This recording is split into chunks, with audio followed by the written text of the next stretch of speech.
Olá pessoal, sejam muito bem-vindos ao meu canal. Hoje eu quero conversar com vocês para o nosso projeto, do Machado de Assis em ordem cronológica, de um dos contos mais famosos, mais célebres do autor. Este conto que chama-se então O Caso da Vara. Conto este que foi publicado e que foi, na verdade, faz parte da coletânea das páginas recolhidas machadianas. Pois bem, pessoal, este é um conto que vai tratar então sobre a história de um jovem rapaz. Esse jovem rapaz que chama-se Damião. Damião é um daqueles rapazes que foi colocado sem ter uma vocação, sem ter um chamado para o sacerdócio. Damião, então, ele não se identifica com esse chamado, com essa profissão, com esse exercício de ser um padre. Então aqui, a gente já tem no início, o Machado de Assis já nos inicia nesse cenário de fuga, nesse cenário de não aceitação da sua própria realidade. E o Damião, então, ele vem de uma família bastarda, uma família que tinha condições de o colocar em alguma faculdade, aparentemente, eram pessoas extremamente estáveis. E ele então foge do seminário, foge daquele lugar onde estava sendo instruído, onde estava lendo a Bíblia, onde estava orando, onde estava aprendendo para exercer ali o sacerdócio. Então ele foge para casa de uma senhora que chama-se Sinhá Rita.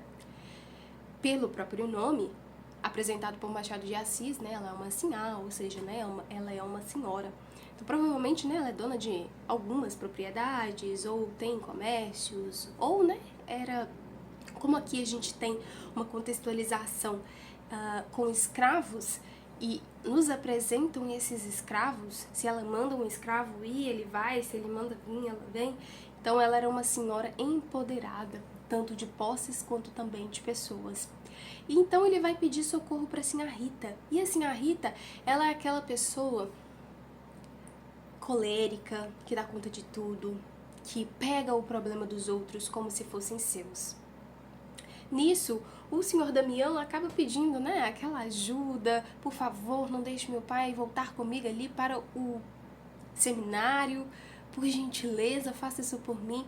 E no meio de toda esse contexto, o Machado de Assis nos apresenta a escravidão, nos apresenta pessoas que foram forçadas a trabalhar contra o seu consentimento, já nasceram naquela situação, que já se acostumaram, embora muito difícil, a aceitação com vários maus tratos.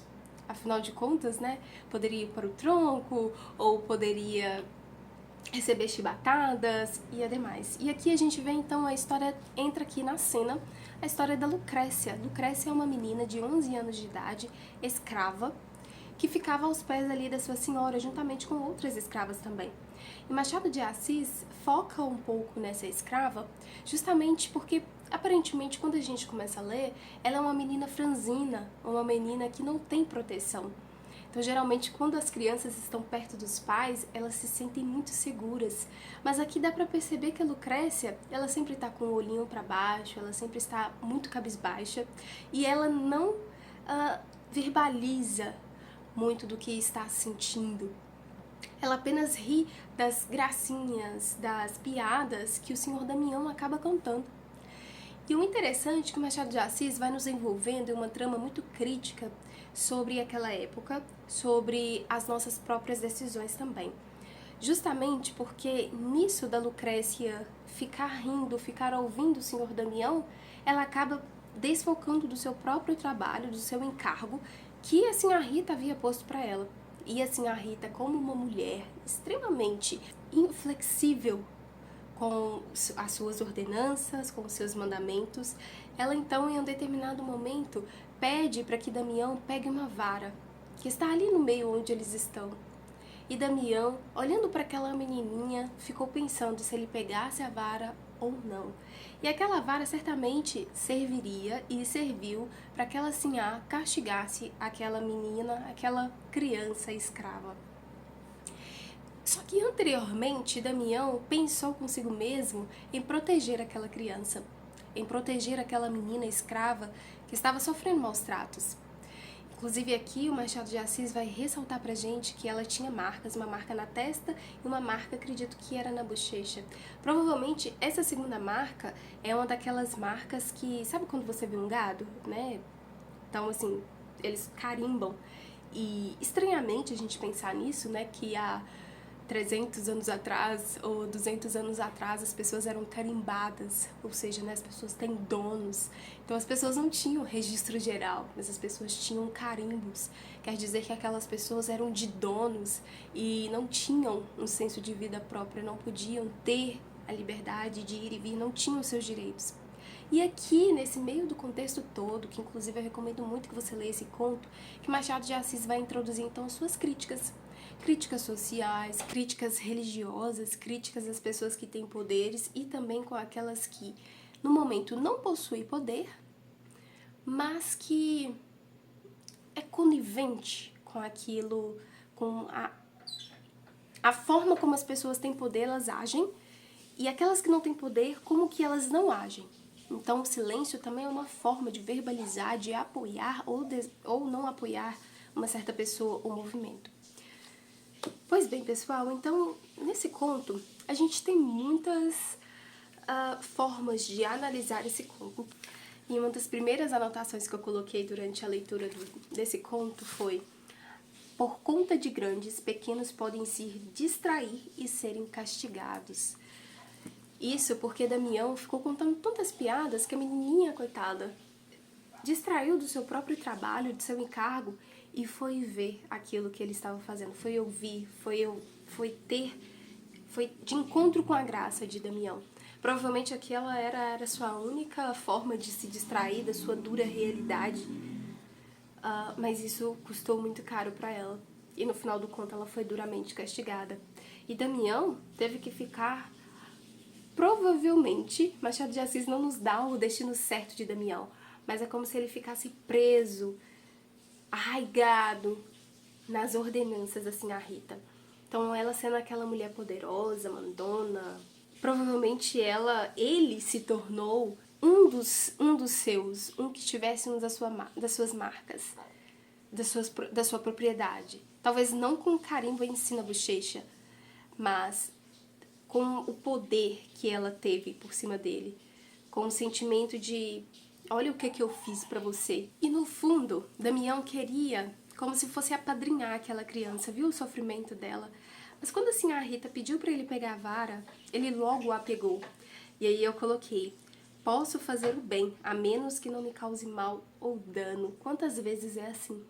Às vezes tem algumas situações, a gente percebe, queremos fazer o bem, mas percebendo que aquilo pode ser um mal, a gente meio que se retrai, né? A gente meio que se abstém de fazer aquilo por medo, por julgamento.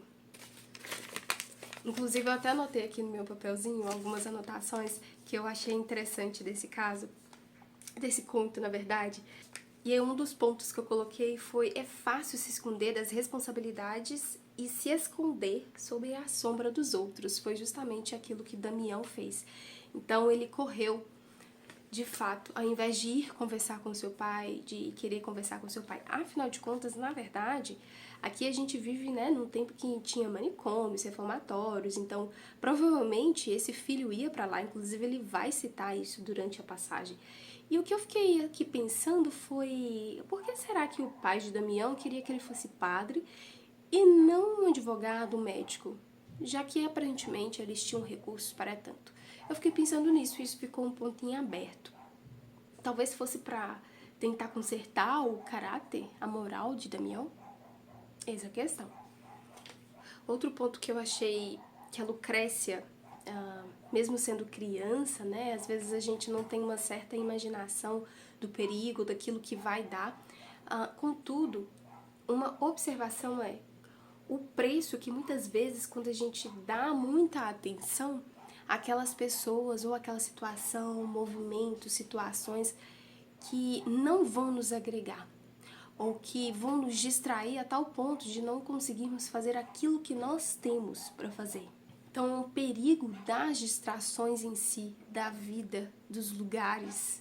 E o interessante é que o Damião fugiu do seminário e ele não trouxe problema só para ele trouxe problema para a reputação do pai, trouxe uma responsabilidade para a Rita, trouxe maior problema ainda para coitada da Lucrécia e provavelmente trouxe problema para si também.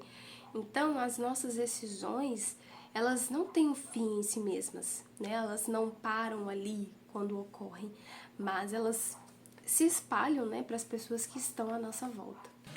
E aqui a gente entra então nas críticas mais sociais e humanas que o Machado de Assis vai introduzir. Por exemplo, né, Lucrécia, então, uma escrava de 11 anos de idade, uma menina, deveria estar estudando, brincando, mas estava trabalhando. E não é aquele trabalho, né, para se aprender ofício, muitas vezes, né, de criança, para ocupar com coisas boas, mas era algo escravo. Então aqui Machado de Assis denuncia esse trabalho escravo infantil forçado. Envolve muito a injustiça social, visto que outras crianças, provavelmente da idade dela, estariam aprendendo o latim, estariam aprendendo francês ou qualquer outra língua daquele momento, mas ela estava ali trabalhando. E esses escritos são escritos, então, pós-abolição da escravatura. Afinal de contas, Machado de Assis, ele nasceu, então, ele pegou, né, esse período muito fresco ainda da escravatura, da libertação também dos escravos, mas ainda ele relata, né, esse contexto escravocrata. E quantas vezes, por vezes, você pode ver presencialmente ou nas redes sociais casos de racismo, de segregação. E muitas das vezes não é propelado, né? Não é anunciado, não é dito, mas é de uma forma bem sutil. E aqui nós temos também o Damião indo para o seminário, ou estando, na verdade, no seminário. Mas aqui fala-se, tem uma contextualização de igreja, de religião cristã, de Deus. Mas se a gente for perceber por um outro ângulo, aqui a gente tem pessoas sendo escravizadas, pessoas sendo maltratadas, pessoas sendo colocadas como se não fossem pessoas, carimbadas, como se tivessem donos, o que era naquela época de fato. E isso vai totalmente contra aquilo de sofrimentos que Deus aprova. Então existe uma contradição, embora as pessoas falem sobre Deus, muitas vezes elas não vivem o Deus que elas acreditam. Uma reflexão que eu trago então para nós é o silêncio de Damião falou também. Então, quando a gente vê uma situação ruim, se falarmos, existe um posicionamento, se não falarmos também existe um posicionamento. Então, será que, como Damião, temos ficado muito em silêncio frente às injustiças da vida? E nem sempre o que é bom, aparentemente, é bom. Então ele queria fazer o bem, mas no fundo ele não fez. E, de certa forma, humanamente falando, né, a gente consegue entender o lado de Damião, porque quantas vezes a gente quis fazer o bem e a gente acabou se esquivando de o fazer. A gente não colocou em prática a bondade que, se a gente estivesse naquele lugar de injustiça, a gente gostaria de ter recebido aquela bondade, aquela mão amiga. Então aqui a gente aprende muito sobre o medo das acusações, de não ser mais o protegido, de não ser mais o querido, de perder aquela proteção, de ser entregue à mão do algoz, que no caso de Damião seria do seu pai. Temos também aqui um aspecto de moralidade, então uma moralidade mais frágil e conivente com aquilo que está com os meus interesses. Se não tiver com os meus interesses, então eu deixo passar, ou eu fico em silêncio, uso meu silêncio como uma forma também de posicionamento. E qual vara, até coloquei aqui, qual vara temos dado a quem tem tanto poder e que está fazendo mal para os outros? E essa vara que assim a Rita utilizou, às vezes a gente entrega pro nosso voto, pro nosso like, pra seguindo, pra nossa fala, pra companhias. Então, qual a vara, qual o instrumento que muitas vezes a gente tem entregado para pessoas que têm tanto poder e nem sempre elas vão fazer coisas boas? É bom a gente pensar sobre isso. Pois bem, pessoal, um conto bem curtinho, mas que falando-os muito. Sugiro que você leia com atenção. Se você ler muito rápido, você vai ficar pensando, como assim? O que é que o Machado quer falar com isso? Mas sugiro muito que você pense sobre esse conto. E não é um conto muito aberto, assim como nas histórias românticas, que ele vai narrando, que ele vai falando de uma forma tão explícita os fatos, mas aqui é de fato a gente ler nas entrelinhas muitas das críticas e muitas também do que ele pensava. Pois bem, esse foi o vídeo de hoje. Se inscreva no canal se você não é inscrito e deixe aqui embaixo nos comentários também a sua opinião, né, sua contribuição sobre essa narrativa. E eu espero muito que vocês tenham gostado. Então a gente se vê no nosso próximo vídeo, que vamos conversar sobre outro livro, ou outro conto, na verdade, né, do projeto Machado de Assis em ordem cronológica.